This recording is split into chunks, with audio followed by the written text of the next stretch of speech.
supervisor at the elementary level, so that's K to 4. I'm Mike Garris, I'm the school supervisor for special education. 5 days a week. I was the one you were privileged to meet yesterday. Back again, Jeff Ennis, high school supervisor, special ed.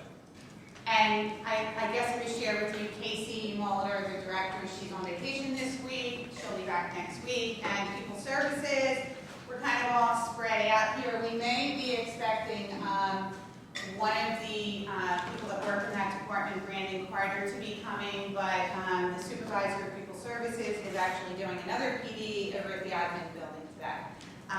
So you have us, and to kind of get your, so first of all, like show of hands, how many here are hired as special ed teachers?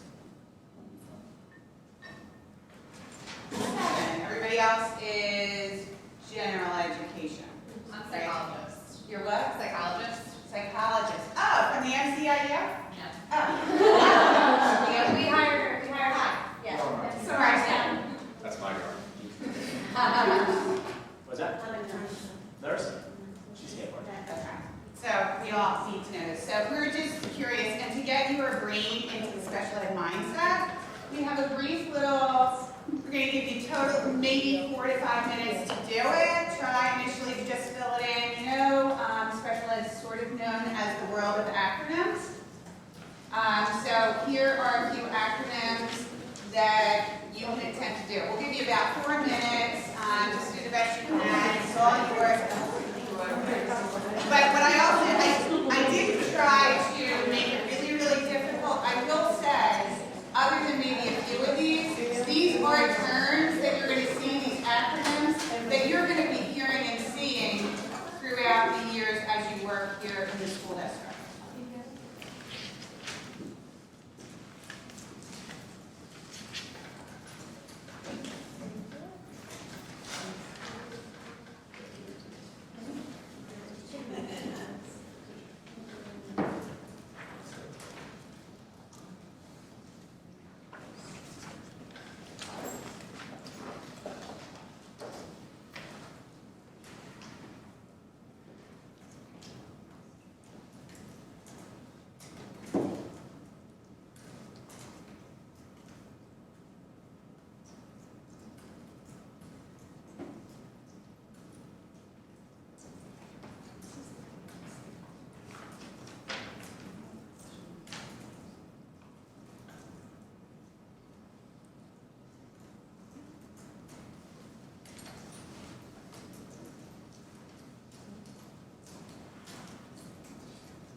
Okay, so you're going to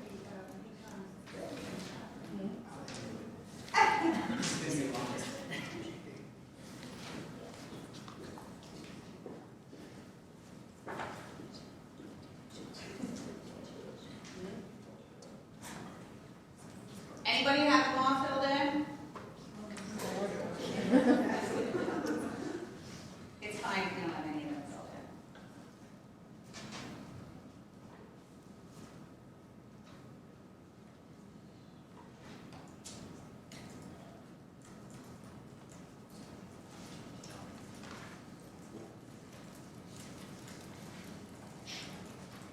So whether you do or don't, it's absolutely fine for you. I will share, though, I will reiterate, I it wasn't like we were trying to stump you. I will say, if you look at the large majority of the 20 that are listed here, these aren't 100% terms you are going to hear from your special ed teacher, from other people within the building. So it is important. So we'll just go over them really quickly. IEP, LRE, Nora, everybody get that one that's not special ed? Nora, notice of recommended educational placement. ABC, that one's important because I will say, even if you're not a special ed teacher, yes, you're special ed teachers, oh, you can't hear. So for the ABC, antecedent behavior consequence. That one is important, I will share with you, because frequently either your guidance counselor, depending on where the student is in the process, and your special education teachers may be doing FBAs or PBSPs, and with that said, they're going to be requesting from you, the general education teacher, to be feeding and documenting and giving them some information. FBI, if you can't hear the response, I'll repeat it, just let me know. FAPE. Everybody hear that? Okay. Free, appropriate public education. All of our students must receive that. IDEA. Individuals with Disabilities Education Act, ESY. PBSP. And I will say, you may have heard of behavior plan or different things. We do try to use the formal name PBSP, Positive Behavior Support Plan. So, and special ed teachers, you can follow up on that further. LEA, MDT, multidisciplinary team, which many of you will actually be involved in if you're a gen ed teacher, because you will be part of the process gathering data for some of our students. ODE, oppositional defiant disorder. SDI, one more time. Specially designed instruction. This is special ed or gen ed teacher 100% requires that all of the specially designed instruction for every student in our district that's a special ed student, you need to be aware of it because it needs to be available to them in every area within their program. ASD? ADA? One more time? With Disabilities Act. ED? Emotional disturbance, OHI. Both of those are disability categories. ER. What is it? Other health impairment. Sorry. ER. RR. Difference between the two? Does a general education teacher happen to know the difference between an ER and an RR? Just asking, you don't have to. That's reeval is after they've already been evaluated every 3 years, after they've already been evaluated. IU or MCIU. Right, MCIU is Montgomery County, is the intermediate unit that we work with. Okay. Oh, is this me? So just really quickly in go-tos and people that you will be involved with if you're at the but I already introduced myself at the elementary level special education supervisor. We also have here in Norristown program support specialists. They work very closely with us at each level. Erin is going to be the program support specialist at the elementary level. We have Mike, the middle school supervisor, and then Kira Klaus is the program support specialist at the middle school level, and then Jeff, high school supervisor, and Marty is the program support specialist at the high school, and then Lisa Conley is the transition coordinator. Pupil services, and actually I did hear that someone else, Brandon, will will be coming here. If you look here, so Julie is the supervisor for pupil services. Brandon works specifically with truancy and abatement, and Megan works with our student family outreach. So all of those are important. Brandon, when he does come, we will take a minute to stop and he can introduce himself. All right, so at this point, we're going to watch a brief video. We're going to watch a brief video, and then I'm going to ask you guys to partner up, and we're going to do a quick think, pair, share based off of this video. All right? Good afternoon. Welcome to our team meeting. We need to discuss how Jimmy is doing in school. Yes. Let's discuss Jimmy. Let's make sure we discuss him for 45 minutes so that we don't have time to discuss any other students. Agreed. Do we have an agenda? Heavens no. We will just discuss Jimmy until we run out of time. This is the sign of an effective meeting. Agreed. Do we have all team members here to discuss Jimmy? We do not. His teacher is busy and cannot attend. Wouldn't she be an important person to have at this meeting? Probably. Well, let's get started. What about the school psychologist? He is busy scoring 7 IQ tests. Wouldn't he be an important person to have at this meeting? Probably. Well, let's get started. What about the special education teacher? She's busy scoring 3 Woodcock Johnsons and cleaning up the seclusion room that a student vomited in. Wouldn't she be an important person to have at this meeting? Probably. Probably. What about the school principal? She's busy scheduling other meetings. Wouldn't she be an important person to have at this meeting? Probably. Let's get started. Agreed. What do we need to discuss regarding Jimmy? He is struggling with his academics. In what areas specifically? Yes. Yes. Yes. How do you know he is struggling? I have a word sample. You have a work sample? Yes. A work sample. Yes. A work sample. What does this work sample indicate? He is struggling. In what academic area is he struggling? Yes. What is the work sample a sample of? It is a sample of his writing. It is hard to read his writing. Let's put him in special education. Because of his work sample in writing. Yes. What interventions have you tried? We have tried many interventions. Such as? I moved his seat to the front of the class. To help him with his writing? Yes, I wouldn't imagine it would help him improve his writing. precisely. He didn't get better in reading or math either. Let's put him in special education. How would that help? It would be a seat moved even farther. What other interventions have you tried? I called his mother. And did this help? No, it did not. Let's put him in special education. What other interventions have you tried? But that's 2 interventions already. Are you trying to sabotage this? No. I'm trying to use best practice. What other interventions have you tried? I almost forgot. I also gave him response to intervention. That's great. Response to intervention is best practice. What specifically did you do? I gave him response to intervention. You gave him a response to intervention. Yes. Isn't that best practice? Well, yes. How did he receive it? Not well. Let's put him in special education. I'm not sure that would be best practice. Well, let me know how that evaluation goes.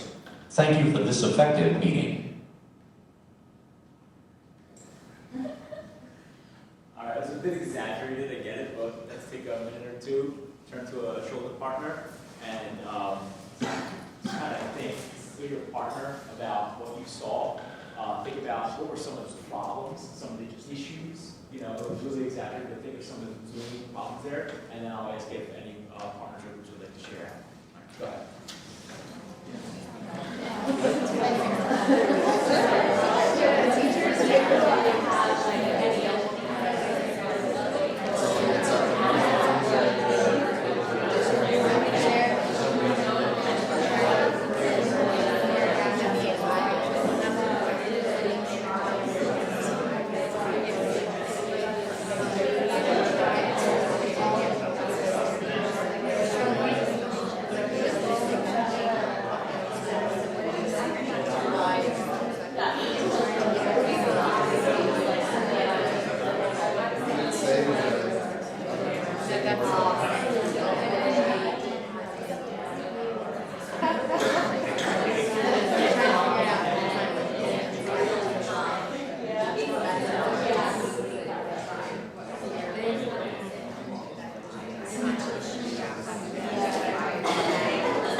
All right, starting to quiet down a little bit, so I that's my cue to know that you guys are exhausted. So, why doesn't somebody share with me some things you thought, what were some things that weren't so right, and what would need to be changed? What would need to be changed? Anyone? Go ahead, you guys. What's that? Yes, yes, you do need, that was, and yet again, it was a bit exaggerated, but why do you need the whole team there?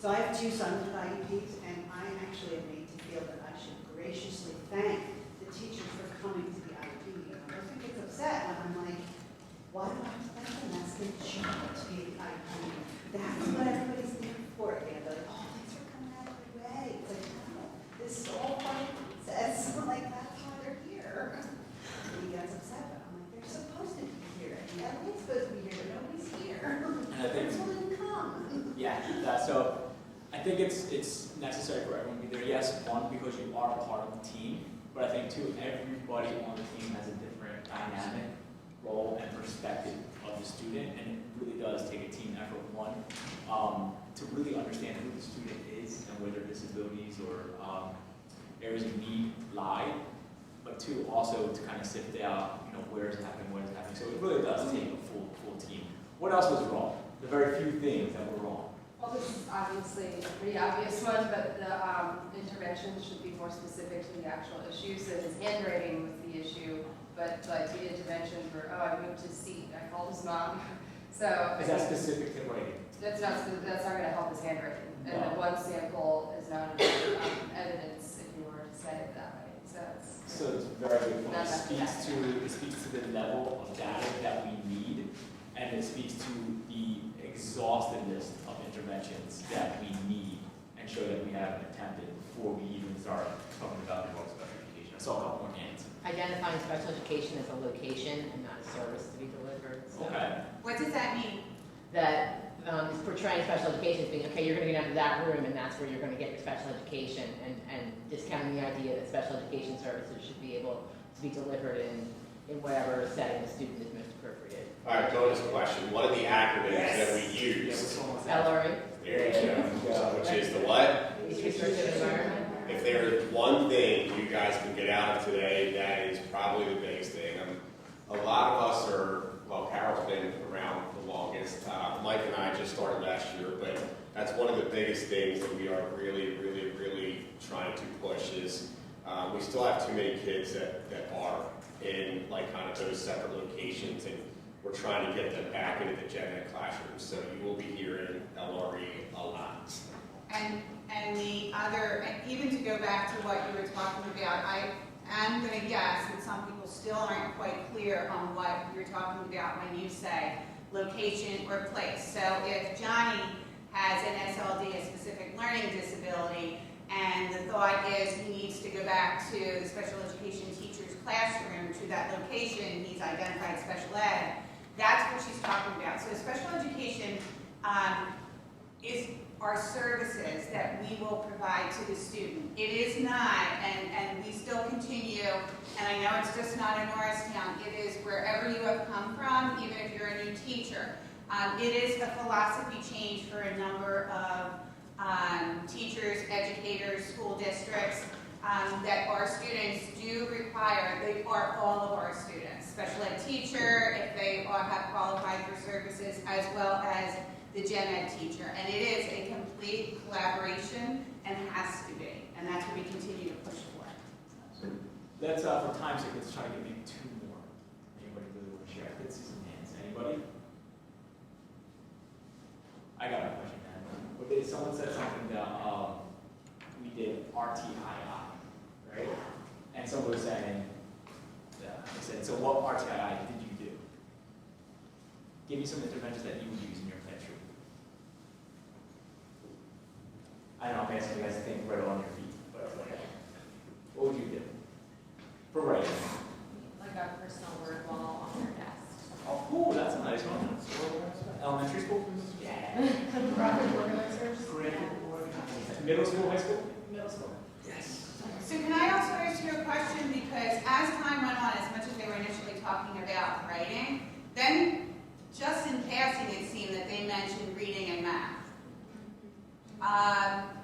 Did we hear anything else other than he has problems with reading and math? So if we're talking about RTII or MTSS, what does that mean to you? Like, can you come and schedule and have a meeting and present what that person or thing presented at the meeting? I mean, what would you think to yourself? If you're going to go to the principal, if you're going to go to the guidance counselor and say, this, and this are my issues, my problems, what do you here in Norristown need to have with you prior to ever even requesting a meeting? What kind of data? Like work samples, test scores. Work samples, test scores, what else? Teacher input, parent input. What else? So as much as you're saying that he may be struggling in certain areas, does that mean that every single thing that every other student in the class gets, that he should get the same? What was it that you have tried, attempted, the documentation, the data is what you are, as a gen ed teacher, must make sure that you continue to get, to meet, to collaborate, to update. So, just moving on, we have to remember that these are legal documents. The IEP is a legal document. Special education teachers, we live that world of knowing how legal they can be, especially when, we get the legal world involved, and then it becomes very serious. But if we can really, regular education, special education teachers, principals, assistant principals, psychologists, supervisors, we look at them as a legal document, I think it kind of gives it a little more gravity. So anything that is in the document is something that we will be mandated to provide for that student, okay? Because it is a legal document, it is so imperative that we have the data to back it up, okay? That if there's a strength or a need in there, it's verified through data and observation. So regular teachers, when you get that email from the case manager saying, hey, I need you to fill out this sheet to take data on the student, and you go, oh my God, another sheet, right? I get it, they're time consuming sometimes. It's difficult, but guys, it's for the right reasons. We're taking this time now, so we have a really valid IEP that is created with fidelity, so it backs up that legal document. So you got to remember, they are legal documents, and it really starts with that data collection and evaluation process. So after we get that evaluation, it really talks about what are the areas of needs for the student, and then the whole document is based off of how are we going to get this student from where they're at to where they need to be, and then what supports are we going to put in place to get that student on equal footing. Has everybody ever seen that picture of the 3 kids sitting in front of the outfield fence? So you kind of know talk about the difference between inequality versus equality, right? But then did you ever see the third picture that goes with it? That says equity? What's that picture? Like, it's giving each kid not the same thing, it's giving each kid what they need, so they're all, like, even. So if you didn't see the picture, it's these 3 little kids sitting in the outfield trying to watch a baseball game, and the fence is this tall. You have one kid who's that tall, one kid who's just at the side of the fence, and another kid who can't see with the fence. So next, and that's inequality. Next picture is equality, right? And it gives each kid their own box, the size they need to see over the fence, right? That's equality, right? That's one of the supporting services. But what we really want to get to through this legal document that starts with the evaluation process, we want to knock that fence down. So everybody's standing at their own height, but still able to see the key. No barriers. That's what we want to do, and that's where we need as much information, accurate information as possible to create a document that breaks down barriers for the student to get their faith. What's that? Love those acronyms. So can I just ask statement, fair isn't always equal. What does that mean to you, to our students, gen ed, special ed? Every child should be treated fairly, but they all don't require the same things, so you're not going to treat them equally. Like, you're not going to give this child, you're not going to do this for a certain child, but do this for another child. They don't require the same exact things. One child might require more, whether it be behaviorally or with a learning difference, versus a general ed child, or a child who might struggle in just reading, or might be below proficient, and a child who is proficient or advanced. Absolutely, and it is true, and I will share with you, we always want to make sure, because I do believe sometimes it's more difficult for the adults than the children. When we say fear isn't always equal. Kids, they accept it, they move on. Sometimes we want to make sure that we look at ourselves and make sure, because in education, fear isn't always equal. Mike, can we stop for 1 minute, because we have a couple of friends that are here now? Sure. You want me to come down, Carol? Yes, and bring your friend too.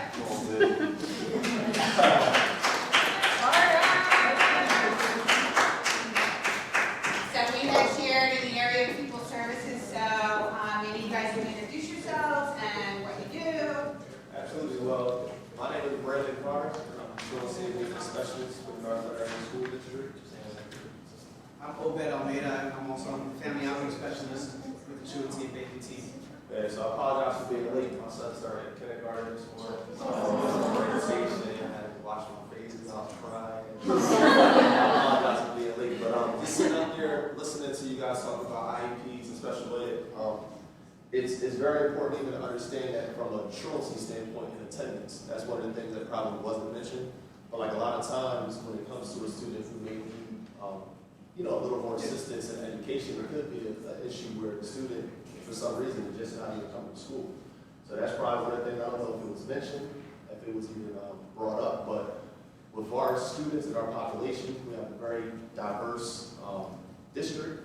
So a lot of times there's unforeseen barriers that's preventing the student from even coming to school. So my position, I'm like the end of the chain.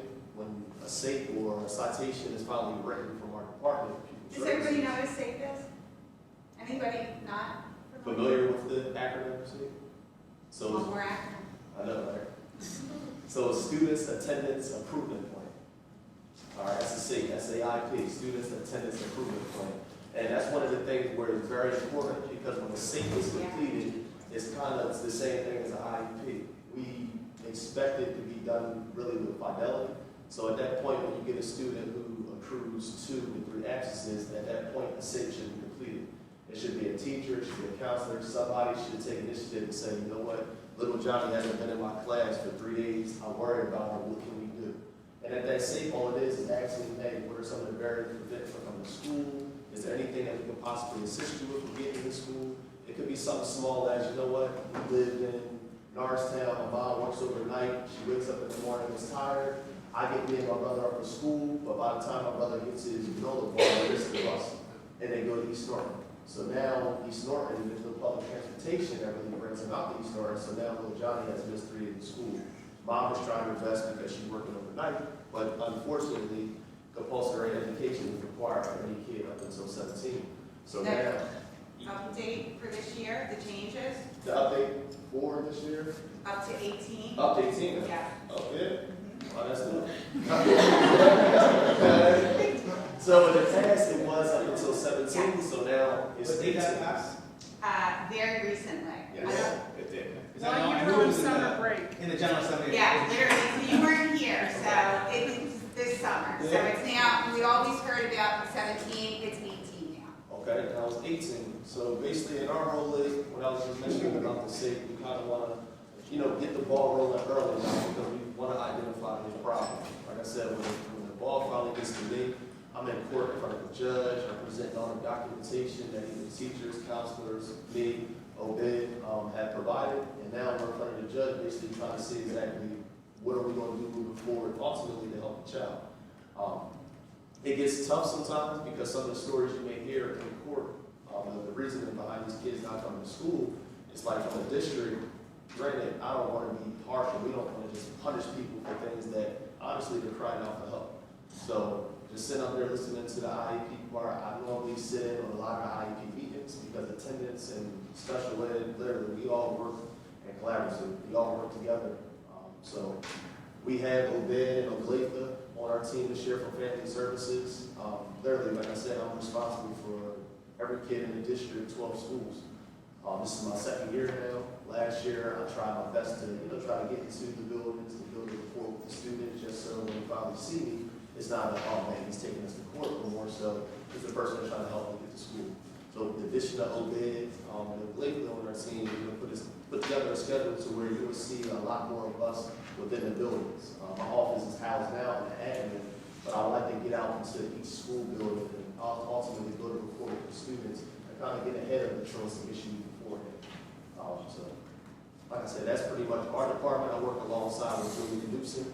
She wears many hats, so I will lie just to tell you what she does. But she does a lot of stuff in the district. And I also work alongside Megan Raddick, who's responsible for the home school team.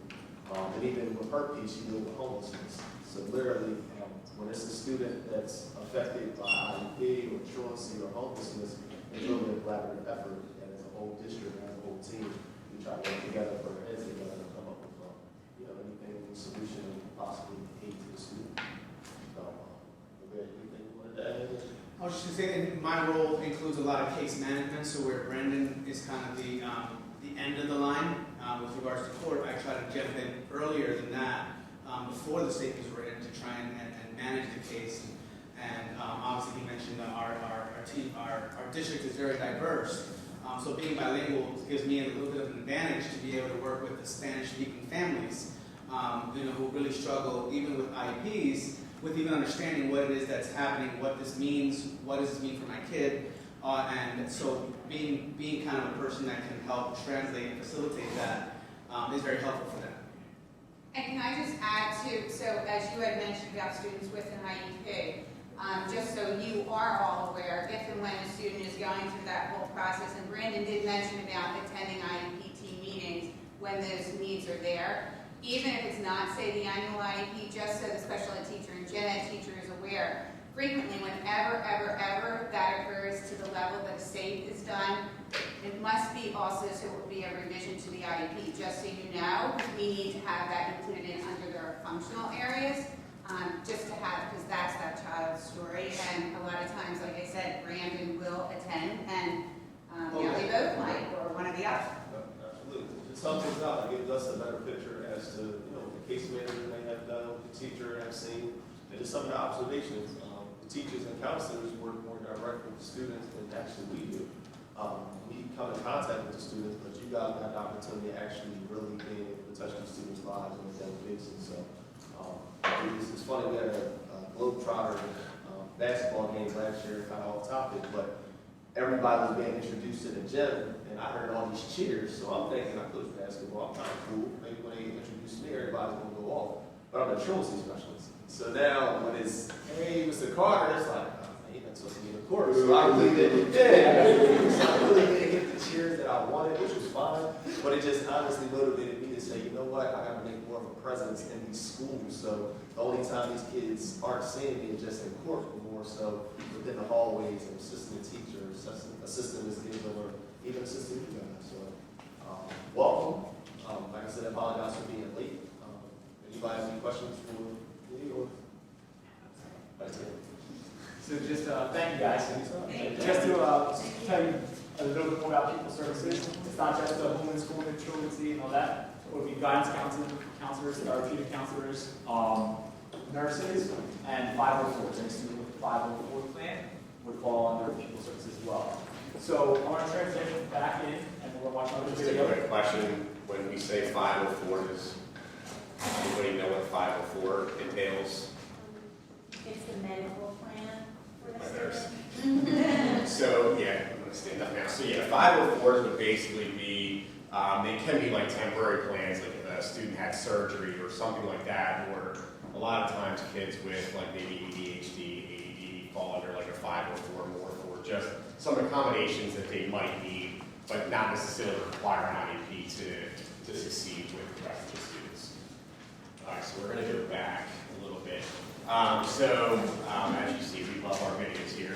So this one here is just a little bit about like an IEP meeting with the school team, well, one person from the school team and a parent. So same idea, we're going to watch this and then afterwards just take a few minutes to talk with your other partner about some things that you noticed and what could have been different, what might have been good, nothing by the way. So we'll go ahead and do this one. So, real quick, Mr. Anderson, Welcome thank you to for clarifying what a 504 actually is, because all I told them yesterday was, 504, if you violate it, they do big trouble in federal court. So That too. yeah, so just thank you for explaining. That's what it really is, what we do is just kind of like smart cookie. But I will say, what Mr. Dormer is saying about, if we are not following that, it's extremely, extremely. Sorry, Carol, what does this mean? What does this mean? We know what this means. Lots and lots of money. All right. Timmy's IEP meeting. I am the VP and will be the administrative designee for this meeting. I am Timmy's mom and I just want to get my son the help he needs. He is in the 4th grade and cannot read. You will have a chance to discuss your parental concerns later, so let's get started. We are holding this meeting at your request after trying RTI and having an SST meeting. Let's start with the assessment results for the WISC-4 IQ test. Timmy's full scale IQ is a 102, but he had some scaled scores and standard scores that were considered low average to borderline. What are you saying? I don't get it. Let's discuss the fact that Timmy cannot read. We will get to that. I am trained and knowledgeable and these results are valid and reliable. But Timmy cannot read. The next assessment was the Woodcock-Johnson 3 achievement test. Timmy's broad reading standard score was a 78. His reading fluency standard score was a 75 and his reading comprehension standard score was a 77. Does this mean Timmy cannot read? We will get to that. Remember, I am trained and knowledgeable and these results are valid and reliable. Also, I provided the assessments in Timmy's primary language. But Timmy cannot read. The next assessment was the TVPS assessment test for visual processing. Timmy's scaled score on visual memory was a 6 and his scaled score on visual spatial was a 5. I have now finished explaining all of the assessment results in clear, easy to understand language because I am trained and knowledgeable and these results are valid and reliable. It is now your turn to tell us your parental concerns. I have been telling you my parental concerns all along. Timmy cannot read. Please explain to me what everything you said meant because I still don't understand. Oh, all right. As I have already clearly explained, Timmy cannot read. Next time, I am going to visit specialeducationadvisor.com before the meeting so that I am better prepared and understand what all of this means.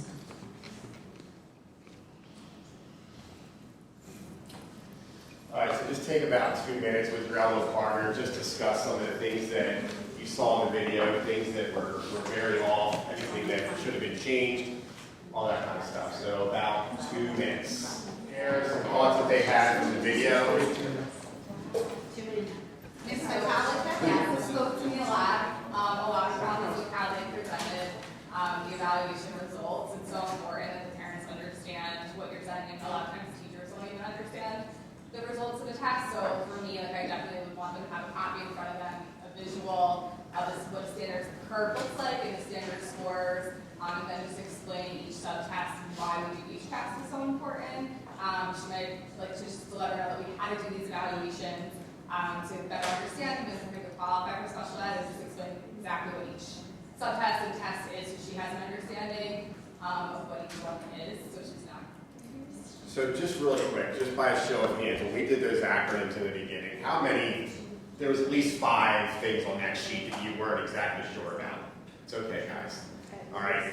And we're in the business, right? And we're in the education business. So you think about these parents that are coming in and you're just spewing numbers at them, they are going to have absolutely no clue what's going on. Also, this is probably a good time too. This is more probably for my special ed teachers just in general, but does this actually qualify as an IEP team meeting? No. And why is that? Does anybody, can we just kind of go through who is absolutely, positively mandatory to be at an IEPT meeting? Just start naming names. LEA is one.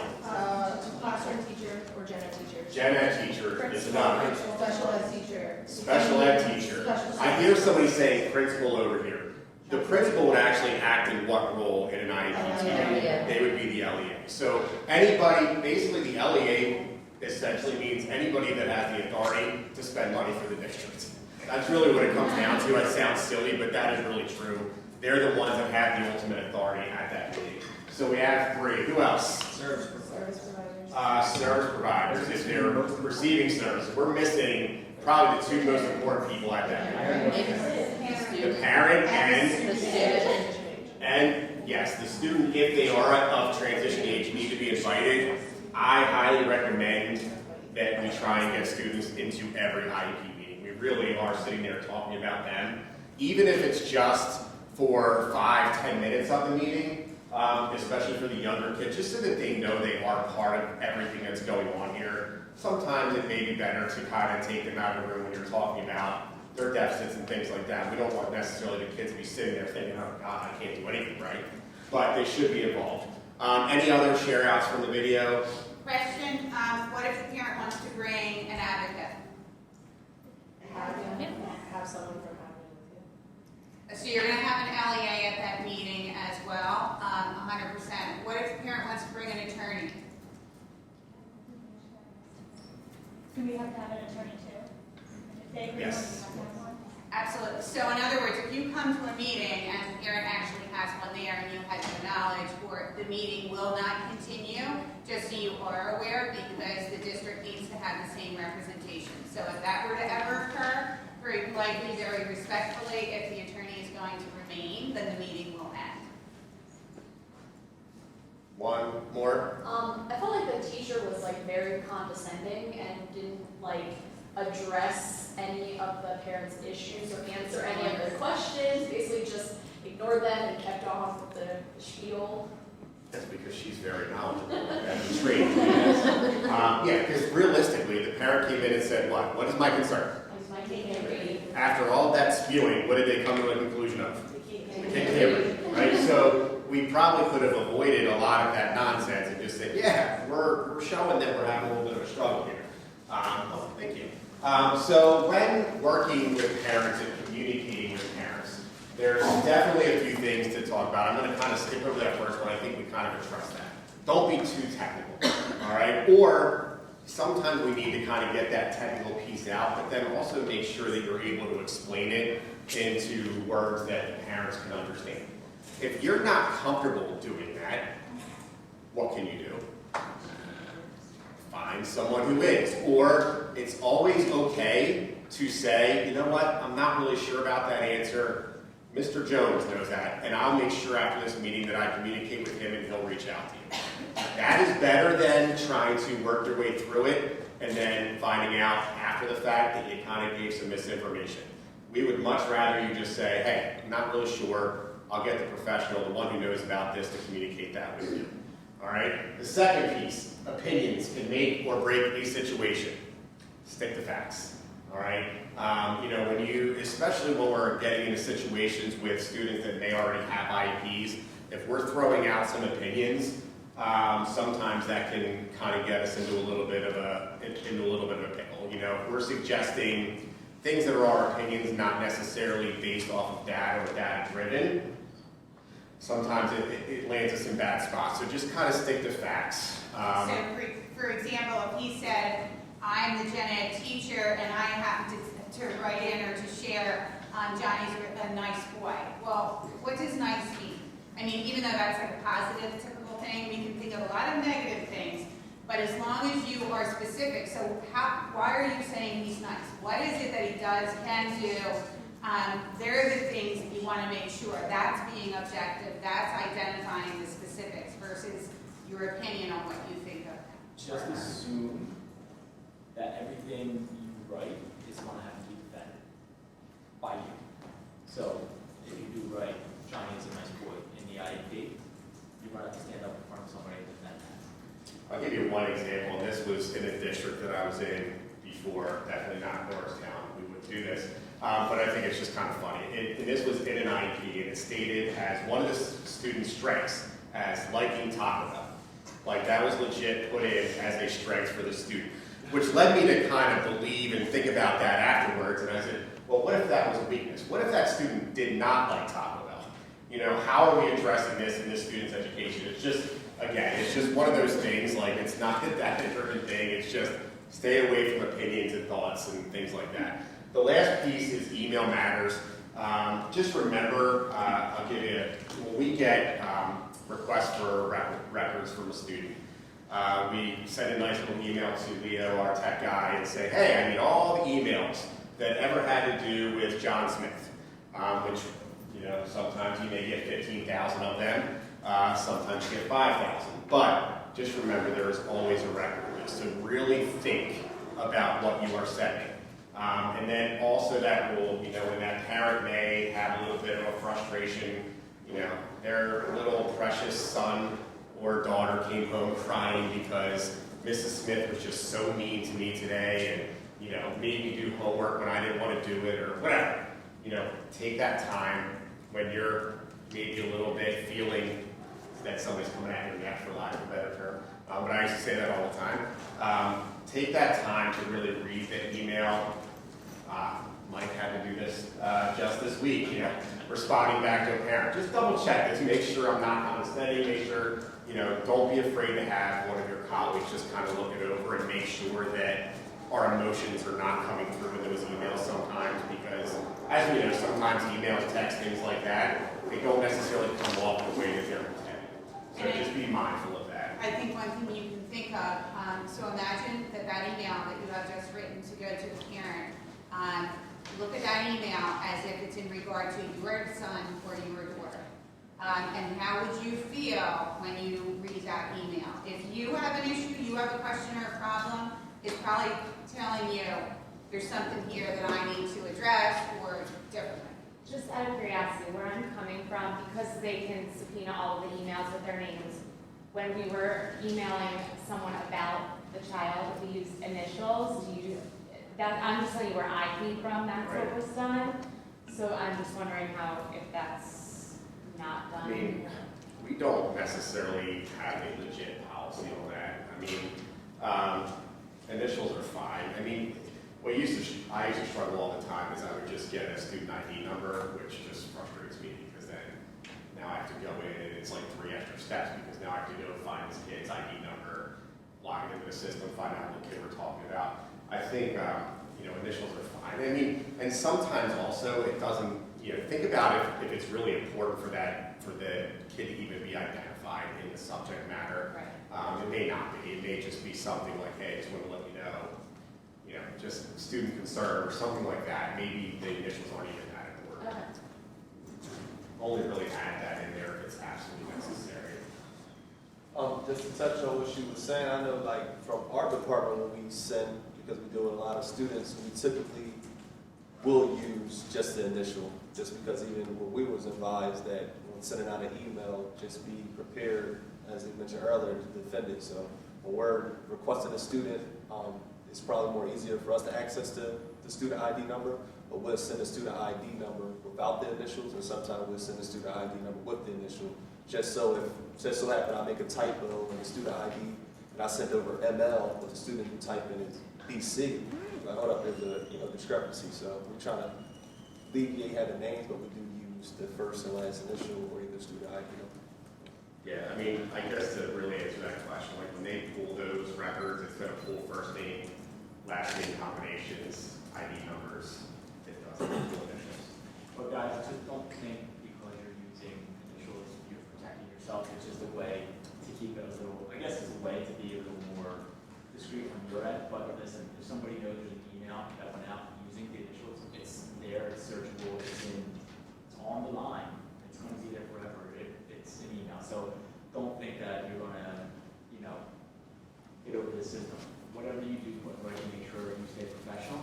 Make sure it needs to be said. And like we said, make sure you're willing to stand in front of somebody to defend it, even if it is that email that you're sending at 8 o'clock at night, Sunday night before the week starts. I mean, really, at at the end of the day, what it comes down to is whether it's, no matter what we're putting in the subject line, we really shouldn't be sending anything that you're thinking in your head, like, oh, I don't want them to be able to track this back anyway. Yeah. So realistically, it I shouldn't it was never matter. anything like that. It was Yeah, like- no, it no, wouldn't no. let us put names Yeah, in we it. don't No, have a set not policy, here. but Okay. Just the overall, what we're trying to get across is make sure that your emails are objective, they're professional, and then you'll be fine. And if you use that old rule, like, would you be content and would you be accepting an email that you're about to send to a parent? resources. This is the list of resources, mostly human resources that we put up there. Your directors, your supervisors within the different departments, IST coordinators, home and school visitors, program people services, truancy, program specialists, but then also with the technology, the different curriculum drives, the special education drive, which you'll get more training on where to get them and how to find them. So please use your resources, and if you don't know something, ask someone, whether it's your neighbor, a veteran teacher, or your supervisor, principal, please ask the resources going to be there. Same way, go ahead. Do just want to, just because set folder, nobody's going to have a clue what that even means. So that was what was in place. It still will be in place, but it's a special ed policy and procedures folder, like in the shared drive. It will still be available. However, we are working diligently. We're going to get this done by next week, right? Absolutely. There really was not a specific special ed handbook. So we are trying to finish that up without the guidance of our fearless leader. But there will be an actual special ed manual that will be coming out sometime in the next week or two. Great question, anything? Yeah. I have a question for truancy. When do we as teachers consider things red flags? Like, I've had students who, after 3 days of being absent straight, I'm alert for that, or I've had students who have had a collective group of days throughout the year. Like, when do we need to be watching? So basically how it is 3 or more unexcused absences are automatically equipped to C. What we're trying to do this year is not really wait to the 3rd one, but more so when it's identified at 2, we should be noted, hey, the student missed 2 consecutive days or just 2 this week, just so me, Obed, or somebody part of my team can at least, come together with you guys and see exactly what's causing it. But once they get to 6 unexcused absences, just no notes provided, no doctor notes, automatically a citation is written. So ideally, the 6 is really the point of there's drastic concern, because now a citation is written and court is on the way. So 6 absences sporadically is? Yeah, if a note is unexcused absences. So if a note is provided, that'll be fine, but that's only up until 10 absences. So a student can miss 10 days and bring in a written note from their parent excusing it up till 10. After 10, every note moving forward has to be from the doctor. What about like latenesses? How do you do that? Latenesses is actually something that is done differently by school. Some of the consequences are done by school. We want to get involved with regards to chronic tardiness as well, because in our minds, if you're not in school or if you come late, you're still missing work, and it's still for us, it's still truancy. But it's not legally truancy, so that's just something that we're looking to do. And like early dismissals too? Yeah, definitely. Because I know a few schools just hours. Like some schools might track hours of you being late, and if you accrue a certain amount of time, then they present it to us as, hey, the student has missed 8 hours, technically granted, or came to school late 8 hours. That's something the school would actually put to being truant. So. Any other questions? Who decides what's excused and what's not excused? Can you say that again louder? I don't know if I heard. Who decides what's an excused absence and what's not excused? I guess that would be handled building level. Okay. As what's being excused absence is. The basic guideline is if a student comes in with a note from the parent saying, hey, or the parent wrote the note saying my student was excused yesterday, that will be fine. So that's why we said the threshold for parent notes is 10. So you can write 10 notes and then you exasperated your notes for a year. But now every absent afterwards, even if a parent provides a note saying, hey, she went to the doctor, if it's not a doctor's note, then that's an unexcused absence. And I know from building to building, each building kind of does it different.